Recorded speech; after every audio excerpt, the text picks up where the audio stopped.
plein de dames qui peignent sur des échelles. Mais ici, pas un champ. Ça finit par rendre mélancolique. Tiens, un monsieur, ça doit être un étranger. Monsieur? Il ne fait pas chaud dans votre musée des antiques. On n'y allume jamais de feu. On dit que c'est contraire aux statues. Ah, je comprends. Ça leur fait monter le sang à la tête.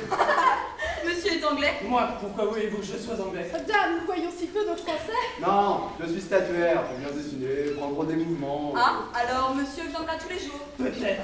Il m'ennuie. J'ai un rendez-vous avec une dame. Eh bien, quoi de nouveau? Avons-nous un ministère? Pardon, je ne peux pas travailler quand on me parle. Tiens, Ni quand on me regarde. Vous comprenez? Très bien, très bien. C'est un paresseux. J'ai cru qu'il ne s'en irait jamais. Je suis en avance. Madame de Gauberville ne tardera pas à arriver. Charmante femme! Seulement, il vous donne des rendez-vous dans des endroits mal chauffés. Bon, puisque je suis en avance, je vais marcher un peu. Il fait ici un froid de ciel. mon Dieu, que je m'ennuie. Encore un monsieur. Monsieur cherche quelque chose? Oui, la statue de Pollux, s'il vous plaît. La voici, telle qu'elle a été trouvée en 1821 dans les jardins de la villa Palmieri et expédiée par les soins de monsieur le consul de France. Ne vous dérangez pas, ça m'est complètement égal. Ce n'est pas pour cela que je viens. Ah, alors monsieur vient? Chasser la solitude. Ah, monsieur ne peut pas trouver un meilleur endroit. Eh bien, quoi de nouveau? Avons-nous un ministère? Et la solitude consiste à rester seul. Ainsi, ne vous dérangez pas pour moi. Continuez à servir vos statues, je vous en prie. Monsieur est bien bon. C'est un anglais qui a le spleen. 2 heures. J'espère que Madame Montgiscard, ma tante et toute la famille ne me feront pas attendre. C'est une banquière très occupée, mais exacte. Elle a mis dans sa tête de me marier, et elle a peut-être raison, et j'ai passé l'âge des fantaisies. Et si la demoiselle me plaît, ma foi, notre entrevue doit avoir lieu ici, par hasard, au pied de la statue de Pollux. Ah, une idée de ma tante. Ah ça, mais elle est en retard, hein? Pourvu que le côté de la demoiselle n'arrive pas avant elle, je serai obligé de me présenter moi-même. Ah, les voici.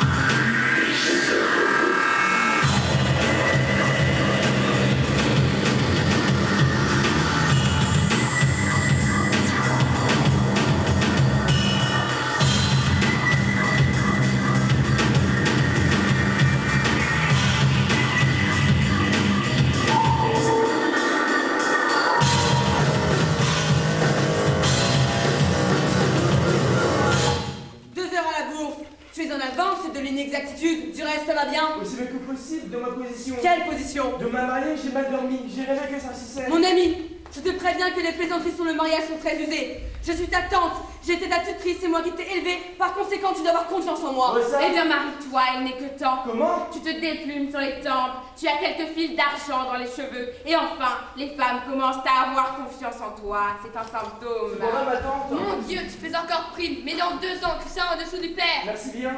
Voyons, je suis très pressée. Chamberlain va venir avec sa fille, elle ne sait rien. Toi, de ton côté, tu es censé ne rien savoir. Moi non plus. Nous nous rencontrerons par hasard. Nous te présenterons comme l'un de nos correspondants de Roubaix. Non, de Bordeaux, c'est plus gai. Comme vous voudrez. Maintenant, quelques renseignements sur la famille dans laquelle tu vas entrer. Permettez, Vassili. La mère, Madame Chamberlain, est une brave femme. Pas instruite et pas spirituelle. Mais qui a gagné une grosse fortune à fabriquer des poignées de sabre dans la ville de Saumur. Des poignées de sabre. Oui, les uns fabriquent la lame, les autres la poignée. On fait ce qu'on peut. Et quant à la demoiselle, Est-elle jolie? Jolie, ce n'est pas assez. C'est une beauté exceptionnelle. Une de ces beautés qu'il faut faire. Diable, ma tante, vous allez m'effrayer. J'ai peur à présent de la trouver trop belle. mais peut-on dire que la mariée est jamais trop belle? Tu ne connais pas les avantages qu'il y a à épouser une jolie femme. Je ne parle pas du tête-à-tête qui a pourtant son mérite. D'abord, quand on possède une jolie femme, on ne court pas après elle des choses. Généralement. Ce n'est pas toujours une raison. Aussi ai-je dit, généralement. Ensuite, une jolie femme, honnête, bien entendu, c'est une force, une puissance pour son mari. S'il a du goût pour le monde, tous les salons s'ouvrent devant lui. S'il est ambitieux, les protections, les influences, les recommandations viennent à sa rencontre. S'il aime la table, ça s'est vu, les invitations pleuvent sur son estomac. Enfin, sa femme est un talisman, comme dans les féeries. Il n'a que la peine de la montrer et de souhaiter. Mais il y a le revers de la médaille, le danger. Quel danger! Dame, une jolie femme est plus attaquée qu'une autre. Si elle est plus attaquée, elle est plus habituée à se défendre. Si elle a de l'esprit, mais mademoiselle Chambrelan a-t-elle de l'esprit? Mon ami, on ne sait jamais si une jolie femme a de l'esprit. La beauté est un manteau tellement éblouissant qu'on en peut disparaître les tops. Une niaiserie qui tombe d'une jolie bouche devient tout de suite une perle. Ainsi, je connais une femme, adorablement belle. À tout ce qu'on lui dit, elle répond « Ah, c'est splendide, c'est splendide !» Ce n'est pas grand-chose, c'est bien, c'est délicieux. Diable, vous n'êtes pas du tout rassurant. Mais au contraire, tout ce que je souhaite à mon fils, Ernest, c'est de trouver femme pareille à celle que je te propose. Mais enfin, ma tante, il n'y a encore rien de fait. Je ne connais pas mademoiselle Chambrelan. Ainsi, nous, je n'ai Non, pas... je te remercie, mais elle n'est pas assez riche pour ton cousin. Ah. Moi, je donne 500 000 francs. Elle n'en a que 200 000. Je rêve pour Ernest, la fille de la maison. Burnett, Daring and Company, crédit de premier ordre. Elle est jolie. Julie, elle a une beauté personnelle qui n'est pas celle de tout le monde. Ernest est à Vienne, il revient dans un mois. En attendant, je couvre l'affaire. Vous ne trouvez pas qu'il fait ici un froid de loup? Oui, mais on y est bien tranquille. 2h30, est-ce qu'il y aura un malentendu avec Chambrelan? Si nous cherchons dans les autres salles, ça nous échaufferait. Attends. Pardon, mon ami. Madame? Est-ce qu'il n'y aurait pas par hasard 2 statues de Pollux? Non, madame, mais nous avons là-bas un magnifique castor. Il ne reste plus que le torse. Il a été trouvé. Merci, merci. Si on les laissait faire, ils nous resteraient livrés. Allons voir. Ils auront peut-être trouvé du castor et Pollux. Allons. Ce morceau est juste au... Merci, mon ami, merci. Ce ne sont pas là de vrais savants. En voilà d'autres. Que de monde aujourd'hui. Est-ce qu'il pleut? Pardon, pourriez-vous m'indiquer la statue de Pollux? La voici, telle qu'elle a été trouvée en 1821 dans les jardins de Ça la... m'est égal. C'est drôle, je ne vois pas Mogiscard. Ils demandent tous la statue de Pollux, mais ils ne veulent écouter aucun détail. Mon ami, est-ce qu'il n'y aurait pas 2 statues de Pollux? Non, madame, mais nous avons là-bas un magnifique castor. Ah, c'est un animal bien laborieux. L'emblème du travail. Mais non, madame, le castor, c'est une autre statue, l'ami de Pollux. Ah, très bien, très bien. Attendons. Attendons quoi? Tu le sauras tout à l'heure. Eh bien, quoi de nouveau? Avons mon ministère? Un ministère? Tu veux me faire parler politique? Pourquoi un ministère? Je le trouve très bon, le ministère, et celui qui viendra après, et tous les autres aussi. Oh, ça va, ne vous fâchez pas. Pardon, j'ai causé avec ma fille. Je crois qu'on s'appelle par là. Très bien, j'y vais. C'est une femme qui n'a pas d'opinion. Voyons, maman, maintenant que nous sommes seuls, pourquoi m'as-tu emmené dans ce musée? Tu as mis une chemise blanche. Il y a quelque chose. Eh bien oui, il s'agit d'une entrevue pour toi. Oh, que je vais avoir peur. Mais non, puisque le jeune homme ne sait rien, tu es censé ne rien savoir. Moi non plus. Personne ne sait rien. C'est une rencontre fortuite. Tiens, vous voilà. Ah, si je m'attendais à vous rencontrer. De cette façon, vous vous verrez, vous vous examinerez. Et si vous vous convenez, nous donnerons suite à nos projets. Est-il bien ce jeune homme? Physiquement, je ne le connais pas. C'est le neveu de Madame Montgiscard, une banquière de mes amis. Pas très spirituelle, mais très riche. Son neveu est un ancien ingénieur de l'école polytechnique des ponts et chaussées. Qu'est-ce que c'est que ça, ingénieur des ponts et des chaussées? Ce sont des jeunes gens auxquels le gouvernement apprend les mathématiques pour leur faire faire des ponts. On vient, ce sont eux. Il rêve de nous promener. Ce sont eux. Promenons-nous. Ah, Madame Chambrelan, je ne me trompe pas. Madame Montgiscard, si je m'attendais à vous rencontrer, Je serais donné Vous rendez-vous. fêtez que c'est un hasard. je vous présente ma fille. Mademoiselle, et moi, monsieur Jules de Clercy, un de mes correspondants de route de Bordeaux, que je viens de rencontrer aussi par hasard. Mesdames, mademoiselle, elle est charmante. Elle est extraordinaire. Pourquoi les a Saumur? Non, vous habitez à Paris maintenant, depuis 2 mois. Dis quelque chose. Oui. Ah, madame connaît Saumur, charmante ville que j'ai visitée en détail. Il y a un nouveau pont. Le pont de Saumur est renommé. Il est moins bien que celui de Bordeaux. Parce que dame, le pont de Bordeaux. Oh oui, le pont de Bordeaux. Sans doute oui, le pont de Bordeaux. Mais qu'est-ce qu'ils ont donc un pareil pont? Vous aimez les voyages, mademoiselle? Beaucoup. Avec ma mère, nous avons déjà visité Florence, Rome, Naples et tout le midi de la France. Moi, ce qui m'a le plus étonné, c'est le Colisée à Rome. Je crois bien, oui, le Colisée. Il y a là un écho quand on fait C'est répété 15 fois. Merveilleux, Merveilleux, merveilleux. Et vous, mademoiselle? Qu'est-ce qui vous a le plus frappé? Dame, je ne sais pas. C'est le pont Normandie. Oh, le pont de Normoutier. Quel pont. Quel pont! Ah, nous recommençons? L'as-tu assez vu? Non, jamais assez. Mais elle est ravissante. Examine-le bien, je vais le faire causer. Quel temps, quel temps! Heureusement que vous avez ramené votre parapluie. Oui, mon baromètre baissait. Tiens, le mien montait. Comment a-t-il fait votre baromètre? C'est un tube avec du mercure. Comme celui de l'ingénieur chevalier sur le pont neuf. Tiens, voilà encore un beau pont. Oh oui, le pont neuf. Certainement, oui, le pont neuf. Ah, mais c'est un titre. Eh bien, moi, mon baromètre est construit sur un tout autre système. Allons, les baromètres maintenant. C'est un grand cadran avec des aiguilles. On tape dessus, c'est très gai. Et vous, monsieur, comment a-t-il fait votre baromètre? Non, mais je n'en ai pas. Il faudra en acheter un, c'est très commode dans un ménage. Dans un ménage de garçons, on s'entend. Dites donc, je crois qu'ils se sont assez vus. Dame, ne se connaissent pas maintenant. Laissez-moi seule avec ma fille, je vais l'interroger. De mon côté, je vais questionner mon neveu. Revenez dans 5 minutes par hasard. Oui. Je vais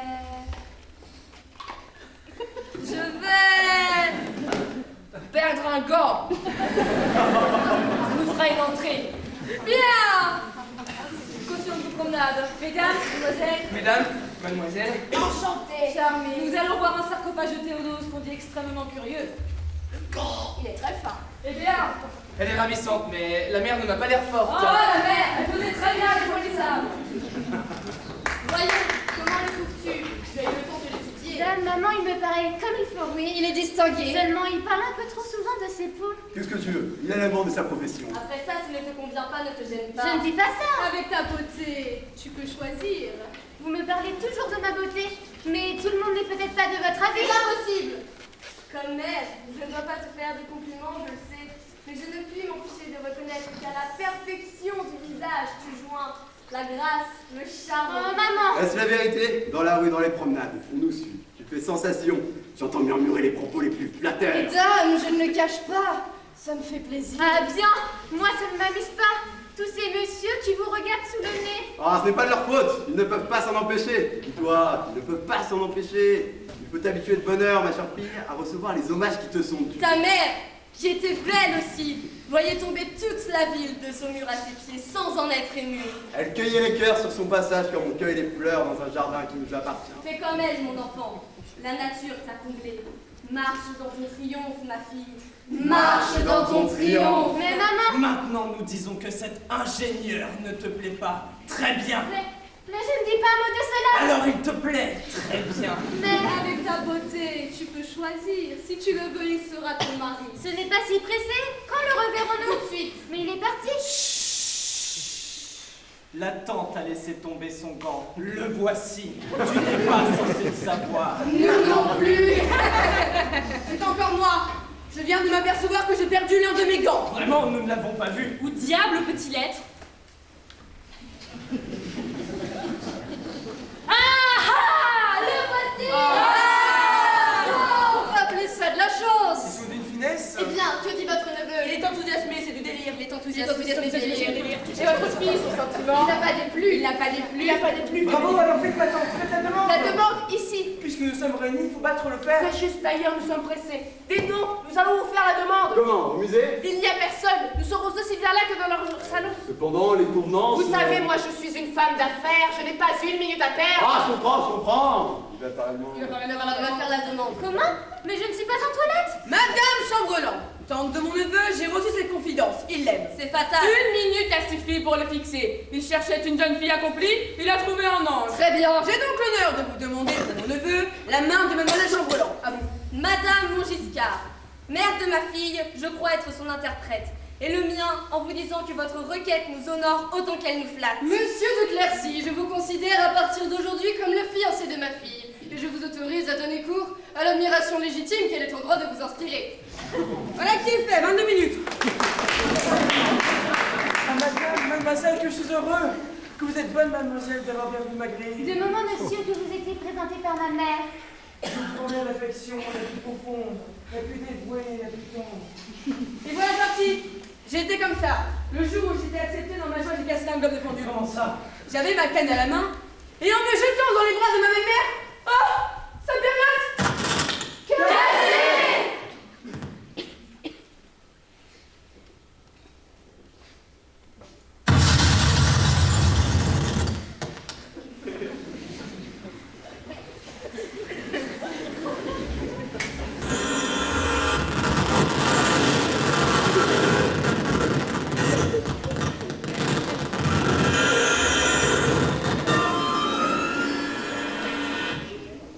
Un antique! C'est dans cette machine-là. Les gardiens!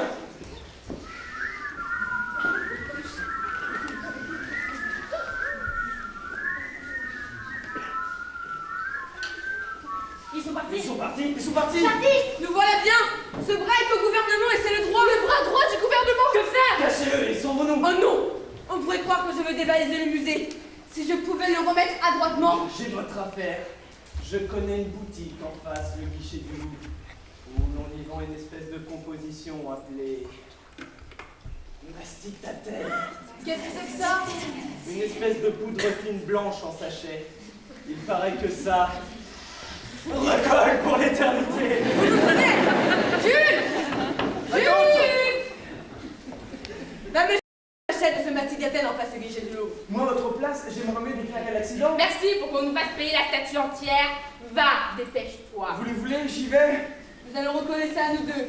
Vous allez fabriquer des poignées de sabre, vous ne devrez pas être embarrassés. Non, je ne suis pas maladroite, mais il faut occuper les gardiens. Rien de plus facile. Ils aiment pas causer. Mademoiselle Jeanne, ma nièce, va se faire expliquer le sarcophage de Théodose. Il y en a pour 3 bons quarts d'heure. Très bien, le sarcophage de Théodose. Écoute-le avec avidité. Prends même quelques notes. Je comprends, soyez sans crainte. Il a été trouvé en 1821 pour les jardins de Monsieur le consul de France. Jules est bien loin à revenir. Un peu de patience. Ah, sapristi qu'il fait froid. Tcha. Ah, je m'enrhume. Moi, j'ai les pieds à la glace. Marchons un peu et ne cassons rien. En attendant votre neveu, si nous cautions un peu du contrat. Je veux bien, ça nous échauffera. En ce qui nous concerne, tout est clair, net et liquide. Nous apportons 15 000 livres de rente, représentés par une maison 6 rue Amelot. Des boutiques. Quoi? Ah, des boutiques. Une seule, un boulanger. Ah, ça m'est peur. Nous sommes assurés. Et d'ailleurs, ne disons pas de mal du feu. Oh, non, ici surtout. Quant à vous, vous m'avez annoncé 200 000 francs. C'est exact. Qui se compose 100 000 en 5% libérés. Bon. 75 000 en obligation de l'Ouest. Bon. Et 50 actions d'une ligne de phosphore de l'Historie. Aïe, aïe, aïe. Oui, mais c'est une valeur qui rebondira. Et à quel taux les comptez-vous, vos phosphores? Mais au cours d'émission, à 500 francs. Ah non! Il ne faut pas me la faire à moi, une banquière. Quoi? Je ne connais que la cote. 47 francs et offert. Nous ne pouvons pas accepter ça pour 22 000. Ah, laissez-moi vous expliquer. J'ai acheté ces valeurs pour le compte de ma fille, avec le bien de son père. Si elle monte, tant mieux. Si elle baisse, c'est un malheur. Ça ne nous regarde pas! Vous annoncez 200 000 francs, il en manque 22 000. Mais je n'ai pas envie de les perdre. Je perds déjà ma fille. Un an. Et moi, je perds mon neveu, un autre ange. Alors, madame, vous marchandez mon enfant? Non! Je marchande vos phosphores. Vous voulez nous coloquer pour 500 francs, ce qui en vaut 47. Je trouve ça un peu ficelle, comme on dit à la bourse. Ah, ficelle, madame, retirez le mot. Jamais de la vie! Et qu'elle n'ait rien de fait. Comme vous voudrez. Ma fille, avec sa beauté hors ligne, ne sera pas embarrassée pour...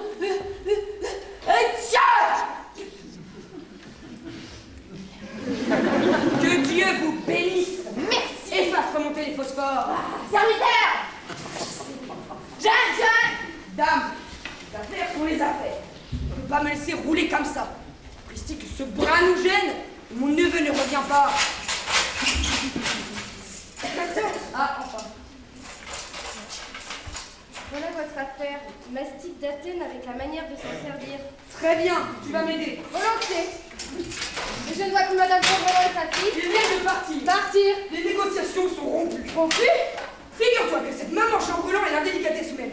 Elle voulait me coloquer dans la dot des phosphores à 500 francs au père. Eh bien, qu'est-ce que ça fait? Ça fait une différence de 22 000 francs. Mais comment rompu? Mais vous ne voyez donc pas que je suis amoureux? C'est un tort. Il ne faut être amoureux que lorsque tout est bien convenu. C'est possible, mais c'est fait.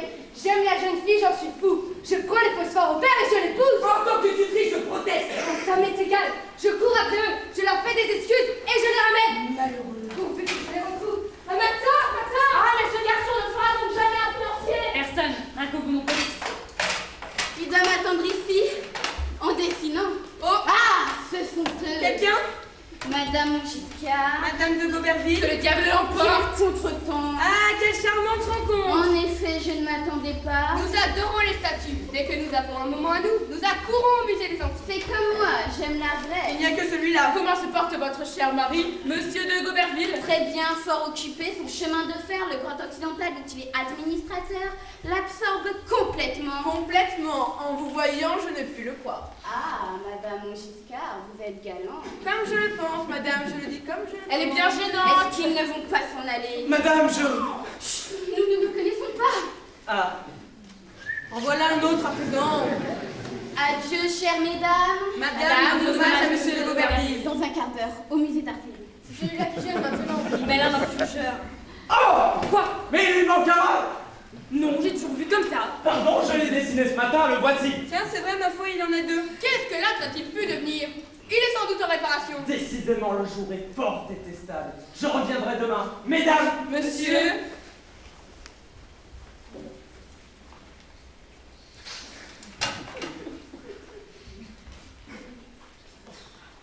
Mais puisque j'accepte vos phosphores, c'est une valeur excellente. Qui rebondira. Mais madame, votre tante... Moi, j'ai fait mes observations en tant que tutrice.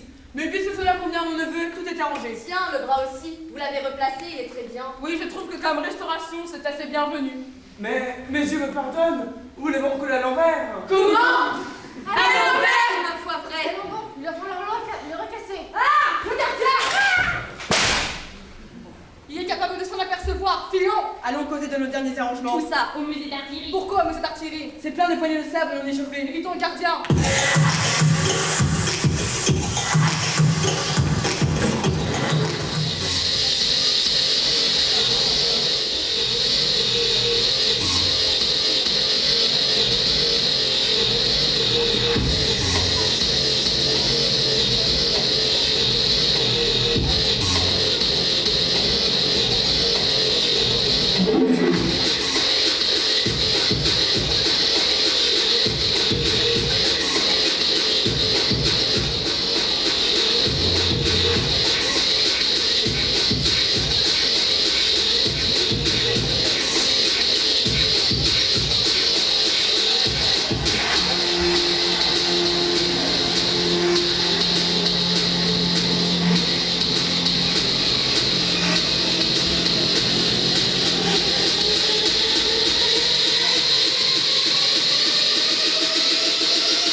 assez. Ma fille a 2 coiffures, l'une avec des fleurs et l'autre avec des fruits. Laquelle mettre? Diable, c'est grave. Je crois bien que c'est grave. C'est son début dans le monde. Aussi, je suis une émotion.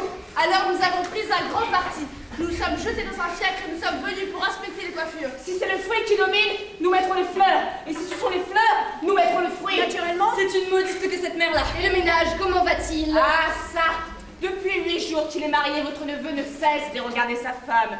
Mais je dois dire, pour l'excuser, que ma fille a encore embelli, si c'est possible. Hier, nous étions à l'opéra. Toutes les lorgnettes nous dévoraient, elles nous mangeaient. Et nous n'avions qu'une pauvre petite coiffure de lilas blanc.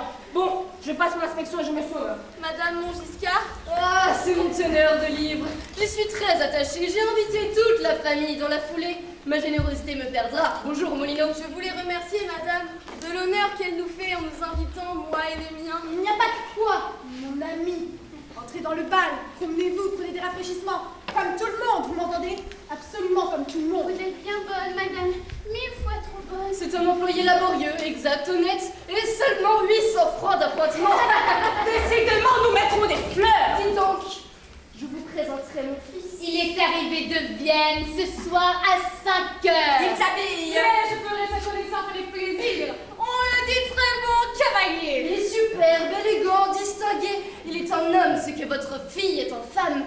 Peut-être mieux. Dieu qu'il y a des mères ridicules. Entre nous, ce bal cache. Je vous conterai ça tantôt. On nous attend. Ernest est bien long à sa toilette. Ah, le voici.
Superbe ton bal, des fleurs, des bougies et de jolies femmes. Il est beau, il est plus grand que moi. Tu es plus grand que moi. Tais donc si tu valses.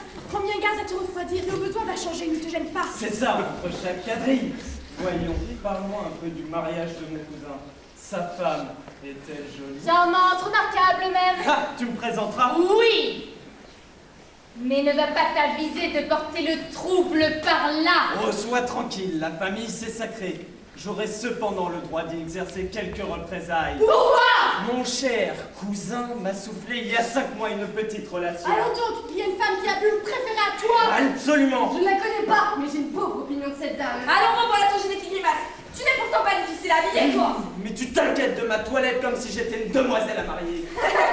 Tu n'es peut-être pas loin de la vérité. Mariage, je retourne à Vienne. Il s'agit dans de ces mariages. La fille de la maison. Burnett, Barry and Company. Ça dit tout. Est-elle jolie? Voici 4 langues. Elle parle 4 langues. Oui, mais son extérieur. Parfait. Ce n'est pas un de ces petits minois chiffonnés et rétrécis. Elle a des grands yeux, une grande bouche, un grand nez. Elle a été taillée en plein drap. Et les pieds? Les pieds aussi. Seulement, elle a fait une saison au bain de mer cet été et elle en a rapporté quelques petites taches de rousseur qui nous restent égales à sa physionomie. Je n'aime pas celle qui était là. Ça s'en va. Et ça revient. Oh ça, je te trouve froid, triste.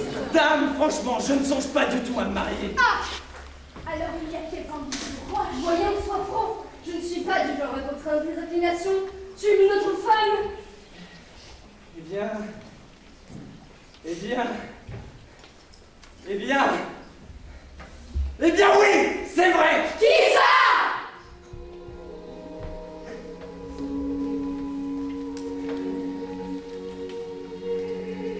C'est une adorable jeune fille que j'ai rencontrée en Italie. Voyageant avec sa mère, nous avons passé 12 heures ensemble dans la grotte d'Azur. Dans la grotte d'Azur? Une nymphe alors? Tout ce que je sais, c'est qu'elle est admirablement jolie. 12 heures sous le même toit? C'est donc une auberge, cette grotte d'Azur?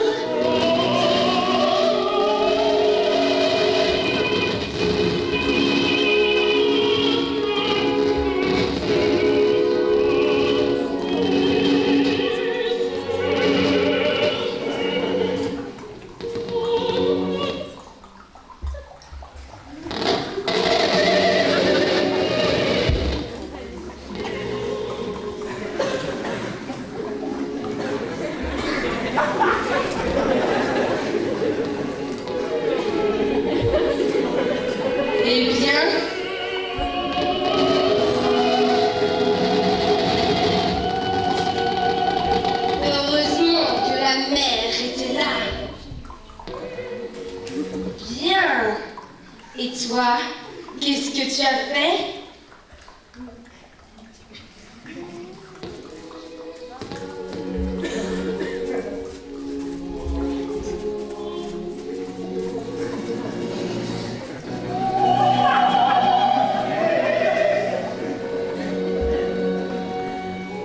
C'est touchant.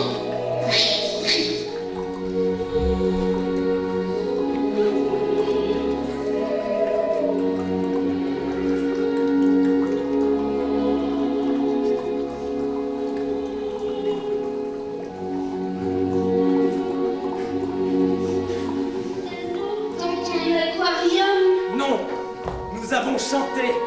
Ça a dû réveiller la mer. Pas le moins du monde, c'est une femme qui dort fortement. Au petit jour, nous fûmes délivrés et je les reconduisis à leur hôtel.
Sans laisser leur nom, sans dire où ils allaient. Eh bien alors? Eh bien, je me mis à parcourir toutes les villes d'Italie. Les musées, les théâtres, rien. Impossible de la retrouver. À ta place, je n'y penserai plus. C'est plus fort que moi. Cette jeune fille, ou plutôt, cette apparition, ce rêve, me poursuit partout. Je ne puis l'arracher de mon cœur. N'arrachons pas, Guérisson. Je suis de la vie des dentistes, Guérisson. Me guérir, mais comment? En épousant la petite Bonnet, Baring and Company. Allons donc. Regarde-la. On te demande que ça. Fais-la danser. Elle est dans le second salon, près de la cheminée, entourée de sa famille. Dont 4 fructueuses. Je les ai mises à part à droite. Tu peux sourire avec la bouche, mais sois délicieux avec la droite. Ah, je t'en prie. Soit, mais c'est sans conviction, pour faire plaisir. Il y viendra. Je ne prends pas au sérieux ce petit roman maritime. Ah, la valse est finie. Votre fête est charmante. Entre nous, c'est presque un bal de fiançailles. Je suis sur le point de marier mon fils, mais n'en parle à personne. C'est encore un secret. Soyez tranquille, nous serons muets. Tous muets. Monsieur et Madame de Goberville, Monsieur Octave Blandard. Ah, comme vous venez tard. Vous savez, la toilette des dames, Permettez-moi de vous présenter Monsieur Octave Blandard, un de mes amis. Monsieur. Mesdames, Sculpteur de beaucoup de talent, il a déjà fait mon buste. Oui, monsieur a la bonté de trouver que j'ai une tête de penseur. Maintenant, il fait celui de ma femme. C'est beaucoup plus long. Mais si je ne me trompe, il me semble avoir déjà rencontré monsieur au musée des Antiques. en effet. Puis le même jour au musée d'artillerie. En effet. Et par une coïncidence que je ne me lasse pas de bénir, il me semble que j'ai aussi fait la rencontre de... Pardon, chère madame, n'auriez-vous pas une table de whist à offrir à mon mari? Si, par là. Je reviendrai. Ah, Madame Mogiscard, mon compliment. Votre bal est un bouquet de jolies femmes. Ah, ce n'est rien encore. Vous en verrez une tout à l'heure, près de laquelle les autres ne sont que... Ah, ce n'est pas ce que je voulais dire, sapristi, ce que j'ai fait. Et quand verrons-nous cette beauté Oh, merveilleuse? merveilleuse, préparons. Elle est jeune, la beauté du diable, voilà tout. Monsieur et madame de Clercy. Merci. Madame, je suis la maman. Madame la maman. Elle est charmante. Adorable. Elle sera le succès de la saison. Je la ferai danser Avec moi. C'est ce que nous verrons. Entendez-vous les murmures flatteurs? La glace est rompue. Ah, je ne le cache pas, ça me fait plaisir. Et à moi donc. Je lui trouve rien d'extraordinaire. Je vous défends de danser avec elle. Ne changez pas. Enfin, de l'ordre, messieurs, de l'ordre. Je vais vous inscrire. Mais de l'ordre, tout le monde pourra danser avec ma fille, tout le monde. Écartez-vous, écartez-vous. De l'ordre. Eh bien, j'espère que voilà un succès. Ah, ma bonne tante, que vous avez bien fait de me marier. Si vous saviez comme j'elle est douce, bonne et gracieuse. Elle m'aime. Hier soir, elle m'a dit, je ne connais pas d'homme plus beau que toi, si ce n'est mon père. Oui, c'est une fille bien élevée. Maintenant, veux-tu un conseil pratique? Lequel? Cherche une occupation. Cela t'empêchera d'user ton bonheur trop vite. Mais j'y ai déjà songé, mais à quoi suis-je bon? Mais d'abord, tu es ingénieur. Ensuite, tu écris un livre compact sur le chemin de fer. Des tarifs différentiels, proportionnels et spéciaux. Vous l'avez lu? Ah non? Mais il y a ici un homme qui doit l'avoir lu. Monsieur de Goberville. Le directeur du Grand Occidental? C'est un de mes vieux amis. Je vais te présenter, tu lui adresseras ta demande. Merci, je ne joue plus. Le voici. Eh bien, avez-vous gagné? Non, je perds 4 louis. Nous l'abordons dans de mauvaises conditions, mais ça ne fait rien. Mon cher Goberville, permettez-moi de vous présenter mon neveu, Monsieur Jules de Clercy, Monsieur, ingénieur, qui a fait des chemins de fer une étude de toute sa vie. enchanté. J'ai deux requêtes à vous adresser. Je vous laisse. Je vais voir comment se comporte mon fils au milieu de cette campe. Je vous écoute, monsieur. Voici ce dont il s'agit, en 2 mots. Je viens de me marier et la vie oisive me déplaît. Et je désirerais, si cela est possible, acquérir un poste dans la compagnie que vous dirigez. Monsieur, j'ai une devise immuable.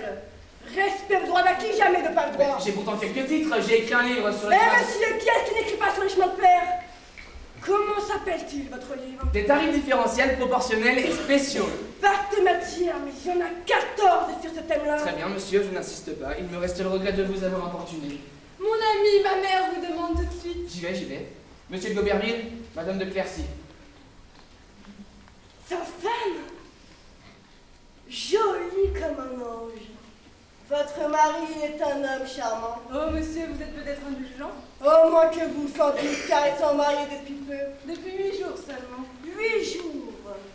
Écoutez-moi, mon enfant. Votre mari me parlait à l'instant de ses projets d'avenir.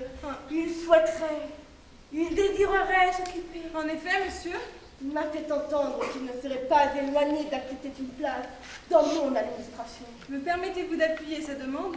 Oh, elle est peut-être appoussillée par une lampe charmante. Monsieur, Nous aurons quelques difficultés à surmonter pour arriver à notre but. il y a des obstacles.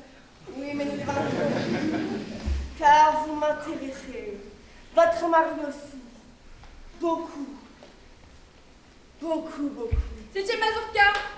Ton lanceur t'attend tout de suite. Mille excuses, mais le devoir avant tout. Le conseil d'administration se réunit demain à 3h si vous voulez passer à la date. J'espère pouvoir vous donner une bonne réponse. Vous permettez? À 4h. Ah, que vous êtes bon. Joli comme un ange. C'est un vrai bouton de rose. Et d'une candeur, une naïveté que l'on trouve rarement chez les femmes des employés de mon administration. J'ai été un peu dur avec le mari. C'est un homme de talent après tout. Ingénieur sorti de l'école polytechnique. Il a des titres. Pardon, ma femme n'est plus ici. Lui, on est venu la chercher pour danser. Je suis bien aise de vous revoir, mon cher monsieur de Clercy. Moi, monsieur? J'ai applaudi avec vous. J'ai lu votre livre. Remarquable, très remarquable. Est-ce qu'il a lu pendant le Vous bal? avez porté la lumière dans une question ténébreuse. Vous avez comblé une lacune et la science d'en remercie. Vraiment, monsieur? Mais je suis confus. D'ailleurs, vous avez d'autres titres. Ah bon? Lesquels? Ne vous appelez-vous pas Claircy? Et Mathieu de Claircy est un des grands initiateurs des lignes ferrées en Mais France. nous n'étions même pas parents. Ça ne fait rien, vous portez le même nom. C'est juste... Permettez-moi de vous donner ce titre. Et comment donc? J'aime les travailleurs. Respect au droit d'acquis, jamais ne pas le droit, telle est ma devise. Et tout me fait espérer pour vous un heureux et prompt résultat. Vraiment, monsieur, je ne saurais jamais comment vous remercier. Votre main, jeune homme. J'aime les travailleurs, nous nous reverrons. Vous allez l'avoir dansé. Nous nous reverrons. Changement à vue. Mais qu'est-ce que cela signifie? Ah, de là! Vous aurez votre tour. Ah, quel succès! Je suis en nage! Tout à l'heure, elle a laissé tomber son mouchoir par l'égard. 20 bras se sont jetés à ses genoux. C'était un beau coup d'air! Et en belle-mère et moi, quoi? Je ne serais pas fâchée de danser un peu avec ma femme. Très bien, je vais vous inscrire. Vous êtes le numéro 49. Ah, permettez comme mari! Ah, pas de peur, respectons acquis à l'ancienneté. Telle est ma devise. Tiens, comme monsieur de Goberville. À propos, vous savez qu'il m'a presque promis ce poste que je désire tant et qu'il m'avait refusé auparavant? Parbleu, il n'avait pas encore vu votre femme. Qu'est-ce que ma femme a à faire là-dedans? Tout, mon ami. Tout, comment? Ah, ça. Est-ce que vous croyez bonnement que ces prévenances, ces égards, ces petits soins dont vous êtes l'objet s'adressent à vos beaux yeux? Mais... Une passe, je nous quitte. Il faut que je remplisse mes fonctions. Numéro 18. Numéro 18. Ah, enfin, vous voilà. Ce n'est pas malheureux. Qu'avez-vous donc? Vous paraissez contrarié. Si vous croyez qu'il est agréable pour un mari de voir sa femme se faire courser par une meute de petits jeunes gens, Mais vous devriez être fier de son succès. Est-ce sa faute si on la trouve agréable? Vous m'aviez dit vous-même que j'étais jolie. ah, joli, voilà. Mais ce n'est pas une raison pour danser avec tout le monde. Si on m'invite, puis-je refuser? Et moi, le mari qui demande une simple valse, on me donne le numéro 49. Ah, ça, c'est peut-être votre faute. Il fallait vous y prendre plus tôt. Alors c'est une course au objet. Un salon est un terrain neutre. Les maris n'ont pas plus de prérogatives que les autres. Elle n'est pas de vous, cette phrase-là. Elle est de votre arrière-arrière-arrière-grand-père. Je reconnais très bien sa marque. Elle est très pratique pour mettre les maris dans les petits coins. Mais qu'avez-vous? Je ne vous comprends pas. Pouvez-vous me reprocher d'avoir été coquette ou légère? Non, je ne dis pas cela. Eh bien, Jeanne, il faut que nous causions. Que nous causions sérieusement. On fixe à votre mari une position que ni vous ni moi ne saurions accepter. Certes, je n'ai pas la prétention. Pardon, madame. C'est la polka. Que le diable l'emporte, je ne peux même plus causer avec ma femme. Voudriez-vous me faire l'honneur de me présenter à monsieur votre mari? mon ami, monsieur Hector Grandin. Connais déjà leur petit nom? Je crois, monsieur, que nous avons été camarades de collège. Je ne sais pas. Je n'ai jamais été dans ce collège-là. Hein? Excusez-moi, au matin Auguste. Il est bien heureux d'avoir une jolie femme. On palque, vite, vite. Mettons de l'ordre dans ma comptabilité. Ah, ça prelote.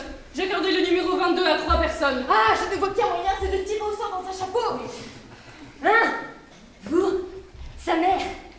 Oh mon Dieu! Mais qu'est-ce qu'il a, ce jeune homme? Je ne dors pas, je ne rêve pas, c'est bien vous? Et oui, monsieur, c'est moi. Ah, que je suis heureux de vous retrouver. Cela fait si longtemps que je vous cherche. Je suis désolée que vous arrivez en retard. Je ne peux que vous accorder le numéro 50. J'ai parcouru toutes les villes d'Italie. Rome, Naples, Florence, Venise. Quoi faire? Eh bien, pour vous retrouver, vous et votre adorable fille. Ah, vous ne m'en mettez pas. Non. L'enfant dans la grotte d'Azur, c'était moi. Ah, les allumettes. Parfaitement. Madame, voir votre fille, c'est l'aimer. Je n'ai jamais vu pour de grâce, de charme, d'esprit, réunir une beauté si parfaite. C'est vrai. Alors, sous un regard si doux, si bienveillant, si... Magnétique? Oui, magnétique. Que j'ai été pénétrée d'un sentiment profond, inaltérable. Enfin, je l'aime, madame. C'est fatal, je ne peux pas vous en vouloir. Je cours chercher ma mère et je la précipite à vos genoux. Pourquoi faire? Eh bien, pour lui demander la main de votre fille. Non, ça ne se peut pas, je regrette. Pourquoi? Parce que ma fille est mariée. Mariée! Elle! Enfin, jeune homme, un peu de courage, remettez-vous! Madame, le nom de son mari, je le tuerai! Il va trop loin.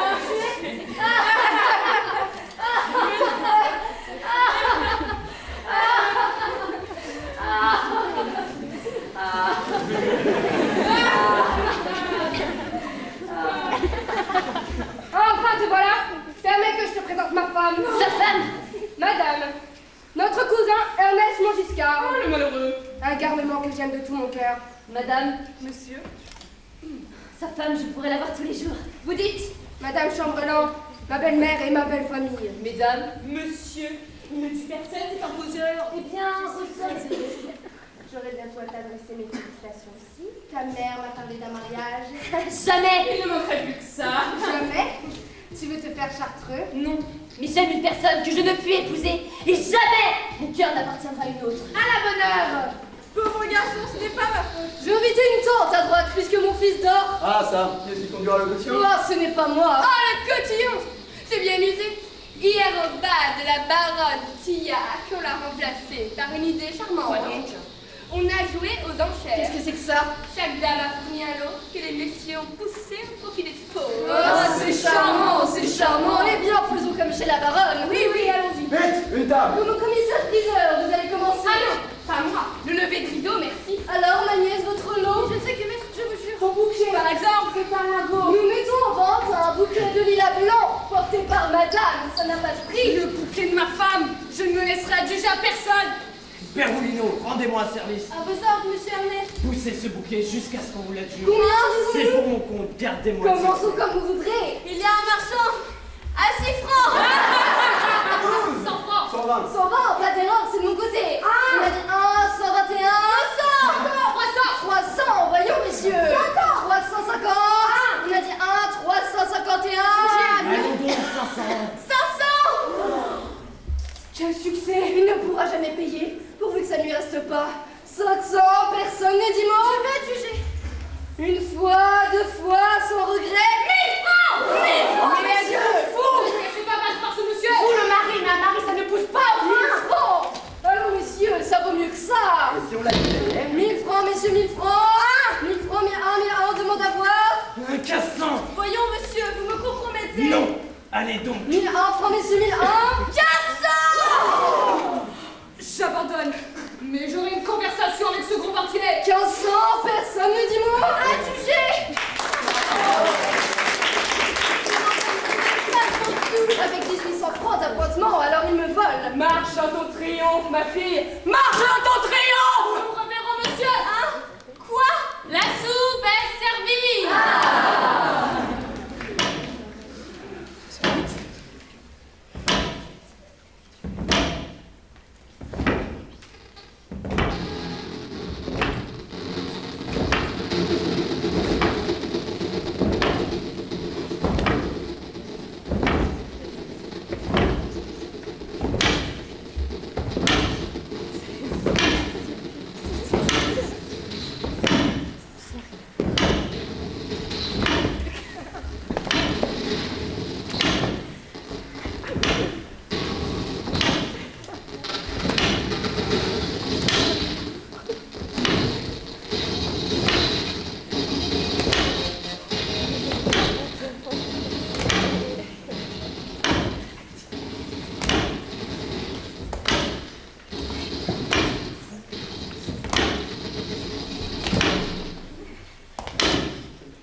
J'aurais aussi bien fait de ne pas aller chez ce Moulineau. Que le diable l'emporte. J'arrive chez lui pour lui demander des explications sur sa folle enchère d'hier soir. Au 5e, au-dessus de l'entresol, me répond le concierge. Un banquier, ça m'étonne.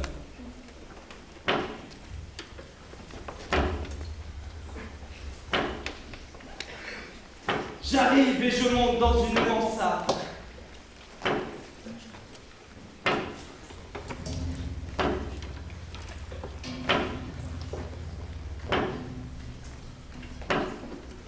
En face, un vieux bonhomme qui faisait sécher des gilets de flanelle devant le feu.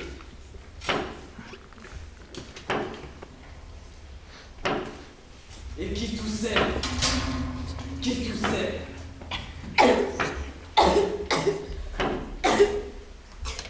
Il m'a pourtant avoué, entre deux quintes, que le bouquet n'était pas pour lui, que c'était une commission, mais il n'a jamais voulu me dire pour le compte de qui il opérait. J'ai fait mine de me fâcher, et il s'est remis à tousser de plus belle.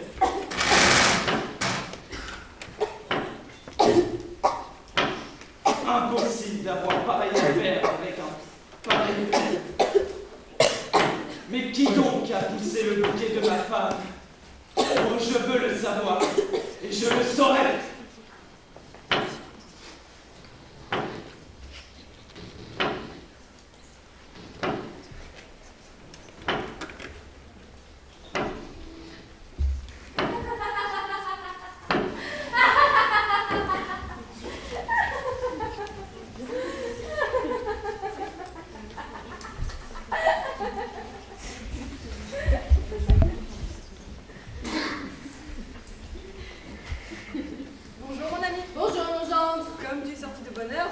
Oui, j'avais un renseignement à prendre.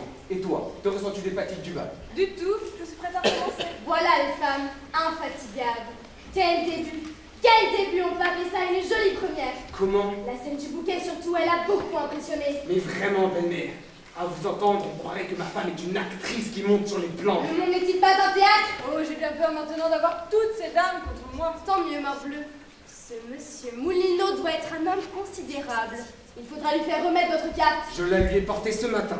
Savez-vous ce que c'est que ce monsieur Moulineau? Un gros banquier. C'est un modeste employé à 800 francs d'appointement. Allons donc. Alors c'est qu'il opérait pour quelques mystérieux amateurs. C'est probable. Je voudrais bien le connaître. Moi aussi. Pour lui envoyer ma carte. Moi pas pour ça. Des lettres. Une pour toi, une pour vous et une pour moi. Tiens, c'est une loge pour les Italiens. Moi aussi. Moi aussi. 3 loges pour le même jour. Mais qui est-ce qui nous envoie ça? Il est évident que le galant au bouquet est un de ces trois-là. Monsieur de Goberville. Ernest Montgiscard, mon cousin. Octave Lantard, mon sculpteur. Comment? Votre sculpteur? Vous avez un sculpteur? Oui, hier il m'a demandé la faveur de faire mon buste. Il trouve que j'ai une tête d'impératrice romaine, Agrippine, et il doit venir aujourd'hui. Ici, vous allez introduire un étranger dans notre maison. Où est le mal? Ah, mais vous comprenez rien. Comment? Je ne comprends rien. Mais vous le prenez avec moi sur un ton. Voyons ma mère. Je ne reconnais à personne le droit de surveiller mes relations. J'aime les artistes, moi. Et si j'ai une tête d'impératrice romaine, ça ne regarde que moi. Ah, vous, une tête de pâtissière honorée. Vous êtes une mineur massacrante. Des triomphes plus calmes à présent. Mais ne vous disputez pas et d'abord irons-nous, les Italiens. Certainement. Si tu le désires. J'espère bien que là, je découvrirai quelque chose. Quelle coiffure mettrons-nous? Des roses ou des prunes? C'est bien, ma femme décidera. C'est très important. Les lorgnettes du bal vont encore nous dévorer comme à l'opéra. Mon Dieu, que j'ai une belle-mère agaçante. C'est moi, vous voyez, une femme toute retournée. En effet, qu'avez-vous? Si vous saviez la découverte que je viens de faire. Ernest, Mon cousin, eh bien? mon ami, il aime ta femme. Oui, allons donc, c'est impossible. Pourquoi donc impossible? Un camarade, un ami. Il en est amoureux comme un fou, comme un possédé. Et moi, ça ne me va pas. À moi non plus, parbleu. Voilà pourquoi il a refusé la main de la petite Burnett, Baring et compagnie. Oh, mon garçon. Et il m'a déclaré tout net qu'il ne se marierait jamais. Jamais, jamais. C'est une folie, un enfantier. Le bouquet. C'est lui qui l'a poussé, c'est moi qui l'ai payé. 1500 francs de perdu. Et maintenant, il le contemple, il lui parle, il lui envoie des baisers comme à une femme. Pourquoi l'existence broyée sous les roues de son char? Ceci ne peut être ça. Il faut user de votre autorité, le raison. Mais j'ai déjà commencé! Je lui ai dit, voyons, en supposant que ta cousine consente à se laisser fléchir. Comment? C'est une supposition. Il me semble qu'elle n'a rien d'invraisemblable quand on considère les avantages extérieurs de mon fils Ernest. Ah, mais c'est aimable pour moi. J'ai été plus loin. Je l'ai poussé dans ses derniers retranchements. J'ai ajouté, ta cousine te cède, je l'admets, très bien. Comment? Très bien. Et après, songe aux conséquences.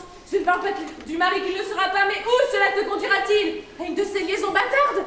À un de ces mariages à trois qui entraînent à tout jamais l'avenir d'un jeune homme? Ernest, pense au monde qui te regarde. Pense à ta mère, à ta malheureuse mère. Et à ton cousin. Ah non, je n'ai pas parlé du cousin. Vous auriez dit.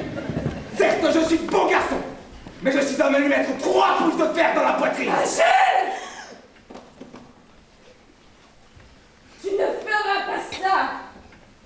Un duel en famille! Avec mon enfant! Que votre enfant reste chez lui. Écoutez, au grand mot, les grands remèdes. Il faut couper le mal dans sa racine. Vous allez m'aider. Vous surtout! Moi, que faut-il faire? Il faut lui défendre votre porte. Il ne faut plus le voir! À la bonne heure, parce que s'il la voit, c'est fatal.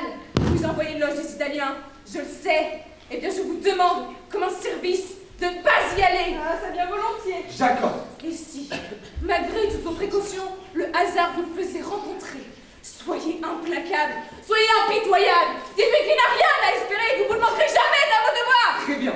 Ajoutez même que vous aimez votre mari. Allez jusque-là. Comment jusque-là? Ça vous fera de la peine, je le sais bien. Mais tant pis, c'est pour le sauver. Me le promettez-vous? Mon Dieu, je ferai tout ce qui dépendra de moi. Merci. Je vous laisse. Je retourne auprès de lui. Je crains qu'il ne fasse quelque sottise. Et toi, Jules, surveille ta femme. Je te confie son honneur. Adieu. Je vous accompagne maintenant. Je vais faire défendre ma porte au cousin. Eh bien, nous voilà revenus des Italiens. C'est insupportable! Cette Madame Montgiscard est étonnante avec son fils. Si elle croit que nous allons renoncer au monde, nous claquemurer. Il ne nous est pas défendu de sortir et d'abord nous avons une course à faire aujourd'hui. Chez la couturière? Non, chez Monsieur de Goberville. Ah, c'est juste. Pour cette place, nous n'avons que le temps. Il est convenu que nous ne parlerons pas de cette démarche à ton mari. Ah non, je veux qu'il se doute de rien. Il trouvait que parfois les femmes sont bonnes à quelque chose. Tiens, vous sortez. Oui, Et où allez-vous? on ne peut pas le dire. Vous le saurez plus tard. C'est une surprise. Adieu, monsieur. Cette femme-là est un ange. Un ange. Un ange. Ah non! Je suis sûr qu'ils sont partis acheter mystérieusement à Baba. Mon beau-père les adore, mais moi ça m'étouffe! Et comprends-toi Ernest, il se met à aimer ma femme! D'abord, entre cousins, ça ne se fait pas. Et puis... Ah, le cousin! Je le verrai. Et nous traiterons de la question à fond!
Comment?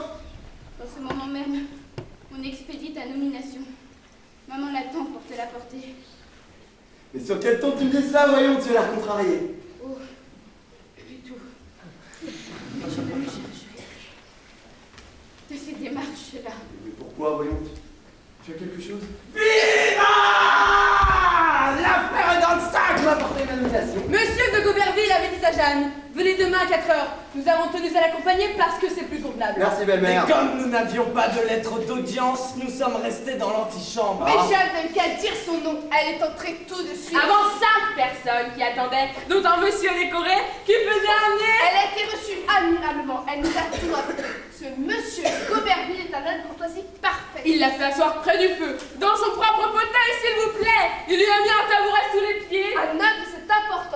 c'est bien poli. Ce n'est pourtant pas dans ses habitudes. Ensuite, il s'est informé de ses nouvelles. Des vôtres, des miennes. Il a dit qu'il espérait la voir ce soir aux Italiens et a prié qu'on lui gardât un petit coin dans la loge qu'il nous avait envoyée. Enfin, cette place! Il l'a accordé avec une grâce charmante en disant qu'on ne pouvait rien refuser à un ambassadeur pareil. Ce qui est un peu vrai. Ensuite, comme Jeanne allait le remercier, il a embrassé ma gloire! Sur le front! Un homme de cette importance-là! Et il a rajouté en la reconduisant joli comme un ange. Morbleu, vieux drôle! Mon gendre, vous êtes nommé! Tenez! Voici le cas que je fais de votre nomination. Comment? Elle vient de le retourner avec une lettre qui ne fera pas circuler dans tout son bureau. C'est encore moi, mes amis, tout est changé. Quoi donc? Je vous avais prié de ne pas paraître aux Italiens. Faut y aller. Pourquoi ce changement? Vous, Ernest, nous avons été trop durs avec lui. Vous avez été témoin de sa douleur quand je lui dis que vous n'acceptez pas sa loge. J'ai coloré votre refus en lui faisant entendre que Jeanne était souffrante. Alors il va venir prendre de ses nouvelles. Non, je ne veux pas le recevoir. Il n'entrera pas. Je l'ai consigné à la porte. J'ai levé la consigne en passant. Ah, bien, très bien. Il est si malheureux. Il n'a pas voulu déjeuner. Pourtant, il aimait des huîtres. Il a déclaré qu'il ne dirait pas. J'ai voulu lui faire écrire une lettre à un agent de change pour le distraire. Et il lui a parlé tout le temps de la grotte d'Azur. Qu'est-ce que c'est que ça? Ça ne te regarde pas. Entre ta femme et moi. Plus tard, je te dirai. Et il pleurait. Lui, si gai, il répétait tout le temps. Elle ne m'aime pas, elle ne m'aime pas. J'avais beau lui dire, mais ne te désole pas. Avec les femmes, il y a toujours de l'espoir. Oh, je vous remercie. Dame, on ne sait ni qui vit ni qui meurt. Tu te portes bien aujourd'hui, mais demain. C'est ça, enterrez-moi tout de suite. Ça ne tue personne ce que je dis là. Tenez, sans vous en douter, vous poussez l'amour maternel jusqu'à la férocité. Vous êtes un monstre de tendresse. Tu l'avais vu comme moi. La tête dans les mains, le regard fixe, c'était effrayant. J'en tremble encore. Et s'il devait lui arriver un malheur, je n'ai que lui au monde, moi. Qu'est-ce que je deviendrais toute seule? Voyons, reprenez-vous, ma tante. À son âge, on oublie. Oh non, pas lui. Ce n'est pas un amour vulgaire, un amour banal que le sien. Il vous aime de toutes ses forces, de toutes les ardeurs de son âme. Il vous a vu, madame. Dites donc, je suis là. Je le sais bien, malheureusement. Comment? Eh oui, c'est ta faute aussi. C'est toi qui as fait tout le mal. Moi? Tu as voulu absolument épouser une jolie femme. Par amour propre. Par orgueil. Ah, la tête n'y est plus. Qui sait? Sans toi, c'est peut-être Ernest qui aurait épousé ta femme, et elle serait heureuse. Mais il me semble qu'avec moi... Enfin, le mal est fait. Il faut le réparer maintenant. Il va venir. Ne soyez pas trop sévère, faites-lui l'aumône d'un regard. Ah, permettez. Un regard, qu'est-ce que ça te fait? Vous êtes super. Comment? Quand un regard peut sauver ton cousin, tu refuses? Oui. Toi que j'ai élevé, toi que j'ai marié. Vous m'avez marié. Pas pour ça. Tiens, tu veux que je te dise? Tu manques de sens moral. Oh, allons, tiens. Monsieur Ernest Montgiscard, vous savez rien. Un peu de bienveillance, de compassion. Et toi, du calme. Je te le demande au nom de la famille. Soyez tranquille. J'aurai avec lui une discussion. Sentez-nous. Madame! Madame! Madame! Elle refuse de m'entendre! Que faire? Si je lui écrivais? Oui, quelques lignes, essayons. Peut-être se laissera-t-elle fléchir. C'est mon dernier espoir. Oui, le dernier. Mais comment lui faire parvenir? Le frôlement d'une robe. Elle est là, sous la porte. On le prend. Quelqu'un! Ma mère!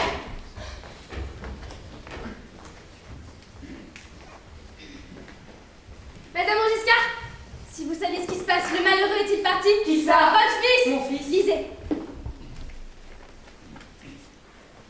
Oh mon Dieu. Oh mon Dieu. Oh mon Dieu! Madame, je ne prends plus conseil que de mon désespoir. Cette tentative sera la dernière. Je suis dans le jardin. Si vous consentez à m'entendre, faites-le moi savoir en ouvrant la fenêtre. Qu'elle reste fermée comme votre cœur. Et je me fais sauter la cervelle! Ah, mais que faites-vous? C'est mon mari! Et quoi, votre mari? Il y a force majeure. Lui? Eh bien, qu'avez-vous donc tout est ce trou? Rien, va-t'en. Oui, va-t'en! Moi? Pourquoi? Va-t'en. Tu savais cette lettre? Cette lettre? Mais c'est insensé! Il est fou! Oui, va venir. Va-t'en. Soyez tranquille. Je suis calme. Je lui ferai entendre raison. D'ailleurs, Jeanne ne peut assister à cette explication. Oui, mais de la douceur. De la douceur! Tâche de t'emparer tout de suite de son pistolet. C'est la première chose. Oui, allez. Nous serons là. Tu as besoin de nous. De la douceur et le pistolet.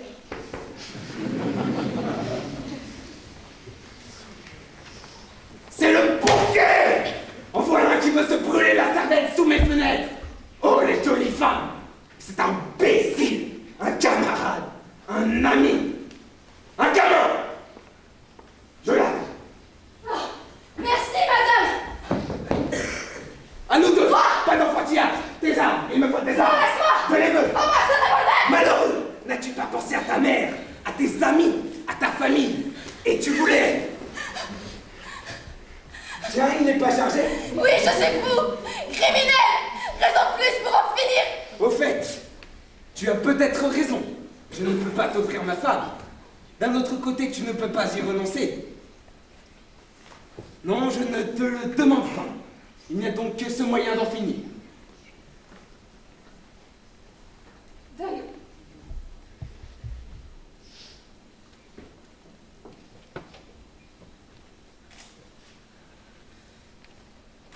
Attends, je crois que tu as oublié les cartouches. Ah, vraiment? Le trouble. C'est bien naturel. Dans ces moments-là, on ne pense pas à tout. On veut se tuer, on oublie les cartouches. C'est bien naturel. J'en ai chez moi. Oh, mais ne te dérange donc pas. J'en ai là. Je t'en mets 4. Ça En veux-tu 6? Je t'en mets 6.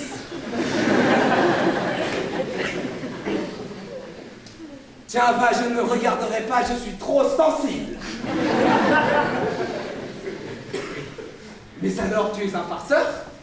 C'était un truc? Dis-le donc! Peux-tu croire? Il n'est pas neuf. Il a déjà servi au théâtre. Être aimé ou mourir? Je te jure que je ne connais pas la pièce. Sais-tu que ce n'est pas très honnête ce que tu as fait là? Chercher à séduire la femme d'un ami, presque d'un frère. Ah, je pourrais t'en demander compte. Mais je me trouve assez vengé. Comment? Sans doute, après avoir écrit ton billet de faire-part, reparaître dans le monde gros et gras. Ces dames ne t'appelleront plus que le monsieur qui ne se tue pas. C'est vrai. Je vais être recouverte de ridicule. C'est bien ainsi que je l'entends. Voyons, je t'en prie, donne-moi un conseil. Tue-toi. Je vois bien que tu m'en veux. Il n'y a peut-être pas de quoi. Eh bien, c'est vrai.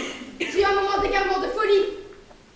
Mais toi, tu ne t'es pas gêné avec moi. Tu m'as soufflé la petite. Mais quelle différence! Tu me parles d'une monnaie qui était dans la circulation. Ah, très jolie. Tu me flattes pour me désarmer. Voyons. Pour l'honneur de notre famille, arrangeons quelque chose qui sauvegarde mon amour-propre. J'ai peut-être un moyen. Parle. Oui, mais à deux conditions. Lesquelles? La première, avoue que je suis bon enfant. La première, tu seras marié avant 3 mois. Tu es cruel. Avec une jolie femme. C'est une garantie pour l'avenir et ça te fera passer le temps. La deuxième, tu répéteras textuellement ces paroles à ma femme. Aimez votre mari, madame, c'est le plus noble et le plus généreux des hommes. Je ne peux pas dire ça. Alors tue-toi. Allons, soit, je le dirai. Très bien. Passons à notre mise en scène. Comment? Tu vas voir. Bouge-la. Tu désordres tes cheveux. Tu y es. Prépare-toi. Pousse un cri, je dis. Il s'est moqué, j'ai détourné le coup. Que se passe-t-il? Pauvre jeune homme, malheureux! Je vous l'avais promis, madame. Monsieur Ernest, vous avez voulu mourir pour moi, je sens là que je ne l'oublierai jamais. Ah, mais non, je l'ai trop réhabilité. Je n'entends pas ça. Il panique, Alberto! Voilà. Et que se passe-t-il? Un événement effroyable! Mon fils a failli se tuer pour votre fille! Ça ne m'étonne pas. Tiens, respire, respire! Vite. Buvez. Buvez. Pardon, Mais mon ami. c'est moi qui ai tiré une petite comédie arrangée entre nous. Je ne veux plus aimer personne. Eh bien, il n'était que temps. Tu es sûr de ne pas être blessé? Non, ça va mieux. Rentrons, ma mère. Quel caractère, il est en bronze!